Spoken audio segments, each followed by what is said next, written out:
I'm backing up my truck, I'm gonna hook it up, loading up my boat with all my gear. I've been working hard all week, trying to make ends meet, spending time wishing I was fishing. Whoa, Terry Wickstrom wants to take you fishing. Gather up your gear and come along.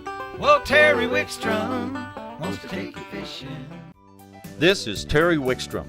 Join Karen Cullum, Greg Clajo, and me as we take you to some of our favorite fishing spots from Colorado to Minnesota, the Arctic Circle to Central America and beyond, as we revisit episodes of Mountain States Fishing and Angling Adventures Television on the best of fishing with Terry Wickstrom.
Hey, we're here today. We're on the Kenai Peninsula in Alaska. But behind me, what you see is not the famous Kenai River, it's the Kasilof River. We're going to tell you some of the differences and why you might want to fish the Kasilof maybe instead of the Kenai. And if you're a regular viewer of the show, you recognize this guy, John Baker, from Afishunt Charters and Alaskan Angler RV, right? Yep, that's right. Now, John, we've done a couple shows with you, but they've been saltwater based. Out of your Afishunt Charters and your RV park and your cabins, you run guided trips. And the first one we did was halibut out in the Cook Inlet. And you just killed them. Well, you had a rack of fish that was gigantic. It was a great day. We had wonderful times. Then we met you over in Seward, and we went for the salmon out in the ocean. Had another great day of fishing. So you've set an expectation now. Oh man! But we're going to be doing something a little different today. We're not going to be out in the salt. We're going to be in the Kasilof River. Yep. And first of all, we're going to be going after king salmon. And kill them and slay them probably isn't the normal term we use when fishing for king salmon. And I've fished king salmon across other parts of Alaska. King salmon remind me a lot of musky fishing or steelhead fishing, where the end result, if you catch one, is fantastic. Excellent. But the difficulty factor goes up compared to the silvers and the halibut by an exponential fact. It does.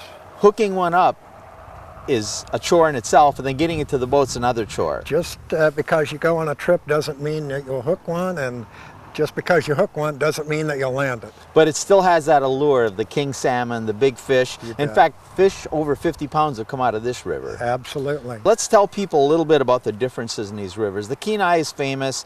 It gets a ton of pressure, a lot of people. It's got the genetics to produce a world record king salmon. It does. The Kasilof, which is just a few miles down the road, is a smaller river, but still has great salmon runs. It does. It has a longer period of return of salmon than the Kenai does by a little bit. And actually you get two different runs that come up here. That's true. Yeah. It runs through. And it's a different experience. Where the Kenai can use motorized boats, you get a lot more shore fishing pressure. the Kasilof is non-motorized. It's a drift boat experience, and then there'll be pockets of people fishing on shore, but you'll have a lot of places where you won't see a shore angler as you go on this drift. That's true, and that's one of the nice things that I think differentiates this trip than other ones is the ambiance of the trip, of just being out drifting down the river with the moose on the side and the eagles flying overhead. It's a neat experience just to do the trip. Oh, it is. I think it's the Kasilof may be one of the best kept secrets outside of the Kenai Peninsula. Has been till this show. Yeah. Well, everybody thinks about the Kenai River, and I fish the Kenai River, but I tell you what, the experience on the Kasilof is something special. And I think what we want to do is let's get people out there. We'll try to show you a little bit about everything about king salmon fishing on the Kasilof. Then we'll come back and tell you a little bit more about some other things you can do while you're up here.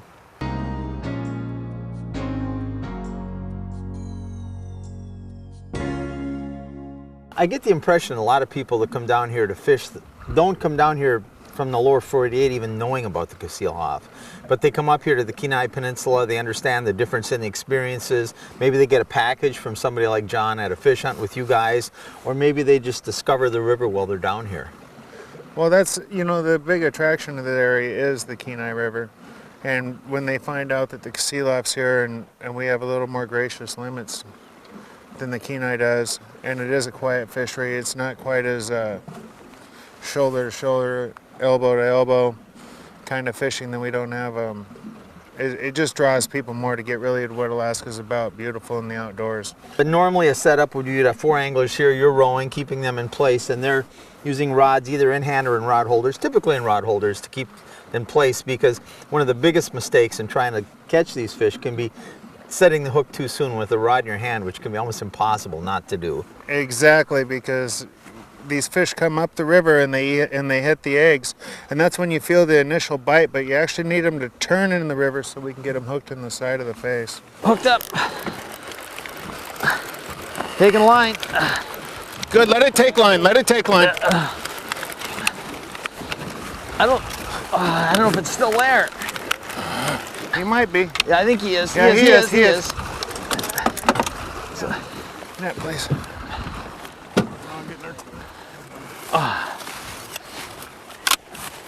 That's what we're talking about. all right, you ready? Oh, I'm ready, but I don't think he is, boss.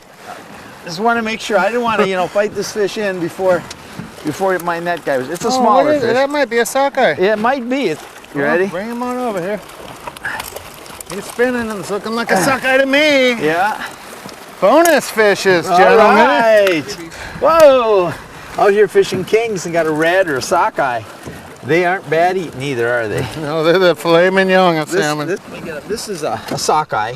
And people think of sockeye, they see the pictures of these big red fish where the males turn, and that's what this is going to look like. In probably a couple weeks. Yeah, but these are just, this is when people get the best eating salmon, which is the red or the sockeye. Exactly. Now, we eat kings, we eat silvers, the cohos, and the chinooks. They're so much fun to catch. These are a little more difficult to catch. When you get one, they're running the same time as the kings, just a bonus fish. How many can you keep if you do get into these? 3 a day. 3 a day, so this one we're keeping then? Absolutely. And this one's going to be dinner for somebody. Exactly. Now, is that a pretty average size sockeye here? Pretty average. They go maybe another 2 to 3 inches longer, and this looks like a female. It's not real deep belly to back.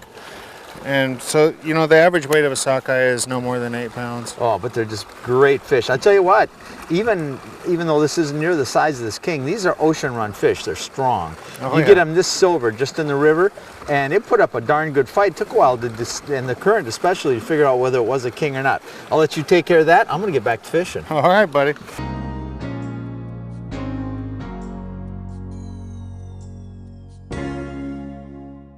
We've decided to take a little side trip from the river fishing for a few minutes and show you something that is also available on the Kenai Peninsula. We're standing on the beach here at Ninilchik, and from this point where we're standing right now, north 13 miles, is home to the razor clam.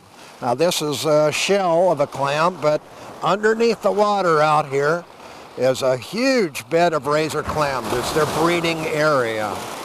And what we're about to do is show you the force and the amount of the tide cycle that happens here in Cook Inlet And when we have big tide cycles, it uncovers the home of these clams as the tide water rushes out. So what we're going to do is take a photo of the water as it goes out. And if you keep your eye on the edge of the water as the tide goes out, I think you're going to find this very interesting. 7:30. 8 o'clock. 8:30. 9 o'clock.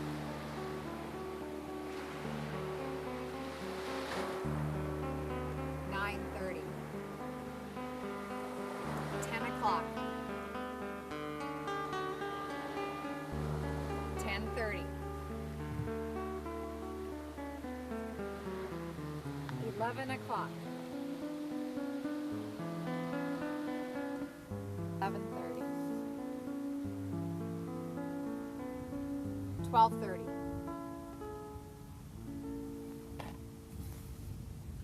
1 o'clock. Wow, isn't that amazing? Just 6 hours ago, water was clear up over our heads. We're standing on the ocean floor. 5.5 hours ago, 25 feet above my head was the water level, and we were way back up there taking pictures. We've uncovered probably almost a half a mile of beach down here today. We're standing on the area that is known as the Razor Clam area of Alaska. This is not exactly angling. You do have to have a fishing license to do it, but it's still an activity that you can do for a family to come out and get seafood directly with your bare hands and provide for the family that way. And it's a lot of fun. And the critters are really kind of interesting lives. They dig down into the sand at about 1 inch per second. So hopefully we're going to take you on a little tour of the beach here, try and point out what we look for when we're digging for clams, and then use a couple different tools to hopefully get some clams up so that you can take a look at them and see how they act once they're in the water. So let's head out and see if we can find a few. What we're looking for in the sand is a small mark, we call it dimple or a show. It's where the clam is living, breathing, and eating underneath the sand. And it leaves very small rings. We're thinking something like that little one right there, this one right here. Now we're going to give this a shot. I think there's another one right there. This is one method of digging. It's called a clam gun. We have also a clam shovel. And the idea is to get down into the sand, pull up quickly around it, and then see if we can get a clam to come out with it.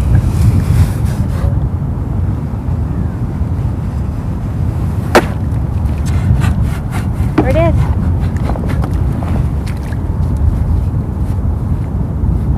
There's the clam.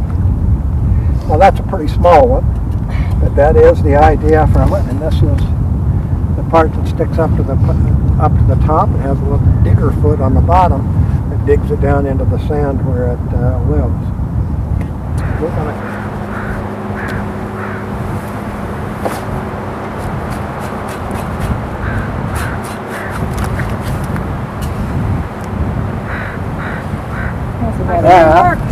better clam. I think it's because a bigger clam, they're in a little bit deeper.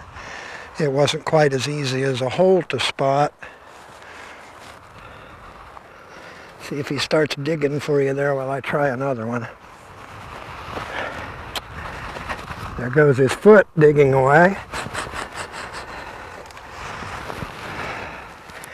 And I got another one here. See him digging into the sand? They can dig 1 inch per second once they start to go.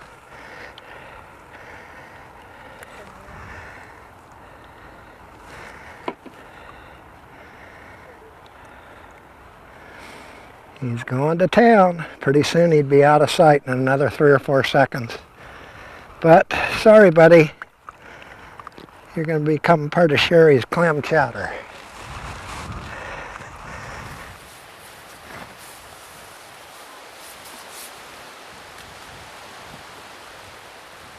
Got some nice ones over here too.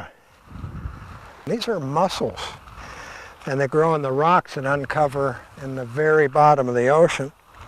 And not often does the water get out far enough. We've got a really low tide today that you can get these right off of the rocks, but people will come by with 100-quart coolers, pick them off the rocks, take them up, and they're really good. Just drop them in boiling water, a little bit of garlic salt in the boiling water. And as soon as they open up, you'd eat them with a little bit of one of the teeny tiny forks, dip them in some butter. They're really yummy.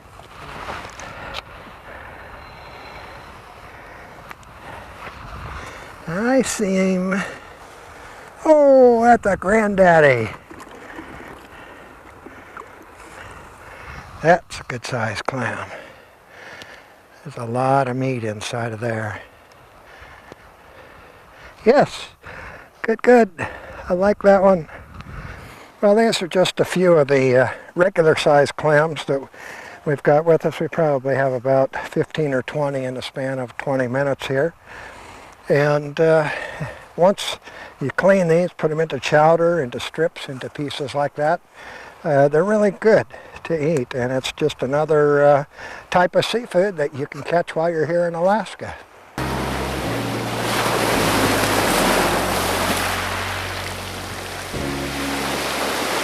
I'll tell you what, John, that clamming is phenomenal. What an experience. People, and they get to eat those. It's just It's fantastic. great eating. I'll tell you what, now enough of that, though. I came up here to catch king salmon. All right, we're going to do our best to do that. Let's go back on the Kasilof River and see if I was able to get a king salmon here on with the Afishunt charters guys on the Kasilof River.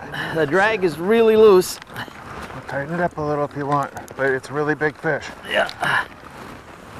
He's taking it. Is that those rods in? Yeah. Okay, we're going to chase him down, okay? Okay. Looked like a pretty good fish. Started heading down river. We're chasing him with the drift boat as we go now. I'm gaining line because we're coming up to him. I don't think any has anything to do with him. We're getting close. We're right on him. He's rolling on the line. See if we can get his head up. Get his head. Watch out for that rock, guys. Watch the rock. Got him. Got him. Does he have a fin? It's a wild fish, folks. All right. Okay, hold him down in the water. Bleed a little bit. Gotta find us a set. Don't let him out of the net. Don't let him out of the net, whatever you do. Just landed. Nice Kasilof king. It's a wild fish. We're not allowed to take it out of the water, so we're gonna take it into shore because we want to release this fish and show you the fish. Got a Kasilof king here. Wild fish. Beautiful fish. How big do you think that is, Dave? I put that somewhere in the 20 range. About a 20 pounder. We're gonna get it back out in the water here. Let it swim away. Now on the Kasilof here, Dave, there's a combination of wild and hatchery fish. Correct. And depending on the season and the day, there's sometimes when you can keep the wild fish, but you can almost always harvest the hatchery fish. Is that right? Yeah, we're allowed to harvest hatchery fish every day through the month of, basically from May 16th all the way until July 31st. We're allowed to retain hatchery fish, and through June 30th we're allowed to retain 2 hatchery fish per day. After that, between July 1st and 30th, we're allowed to only harvest 1 fish per day per angler. Now you get 2 runs of king salmon here. Yes, we do. You get what's called the A and the B run. That was about a 20-pound king. Nice fish, beautiful fighter, great fish. You said that, then this is the A run, but you're telling me the B run actually is bigger fish. Yeah, they go to 50, 60, sometimes 65 pounds. And of course that's an exceptional fish, but Right. But and is there the numbers the same with the B run, or is it A and B run? You get about the same number of fish per day, or average? I mean, or Well, the retention limit's only less in July when that B run of fish comes in, and the run is potentially just as large as so the A run. action is pretty much the same. Yeah, except for when you get them on. It's even a little crazier in that It last really one. is. So Really, we're gonna get set up here again though, but I tell you what, it was just an incredible fish. What a great fight. There's such the Chinook, or the king salmon. There's a reason it's called the king. that fish brought us down the river a quarter mile on a 20-foot boat. I did. You're only gonna get to see. You only got to see part of the fight on TV. Unfortunately, we only have a half-hour show, and we have other things to show you today. Yeah.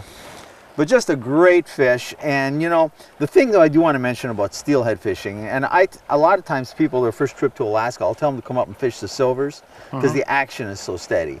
King fishing, it's not the kind of fishing where you get 40 bites a day. It's you're hunting for a fish here, a fish there, but when you get it, the action is incredible. Oh yeah, they're rod bending, line reel squealing, jumping, flashing, a lot of fun fish. Oh, and they kind of remind me in a lot of ways of the same mentality you have to approach it that you do with like muskies or steelhead, where you may or may not get a hookup in a day, and if you do, you may not land it, or you could get several.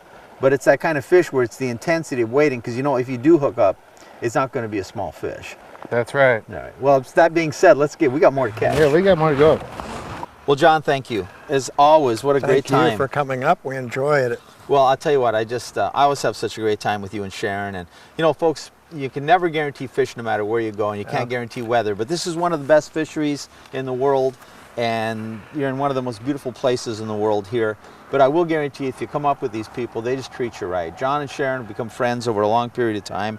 And they're just, they treat people the right way, and they'll have a good time. And we did get my king salmon. I know it. I know it. You're a good fisherman. Well, I've always said that. We'll see. They got to see some clamming, and we did catch some king salmon, and even a few reds thrown in as some bonus fish. So another great time, and hopefully you've seen the experience of what it's like here. Come up to Ninilchik with the Afishunt charters, and the adventure you can have without going to the famous Kenai. Come to the Kasilof, do some clamming.